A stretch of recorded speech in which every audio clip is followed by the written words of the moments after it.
etong si Panelo na interview mga kababayan, meron siyang nabanggit na napag-usapan nila nitong si Kibuloy 8 months ago. Na kung saan mga kababayan, dito mapapatunayan natin na hindi talaga son of God etong si Kibulok mga kababayan.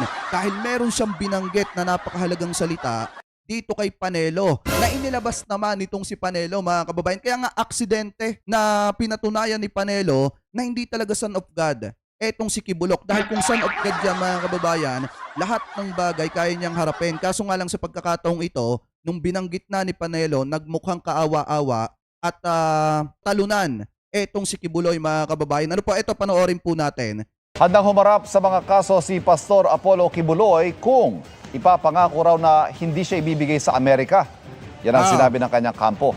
Sa ikawalong araw naman ng paghahanap sa kanya, nakapaskil o nagpaskil ang pulisya ng wanted poster sa mismong bakod ng compound ng Kingdom of Jesus Christ.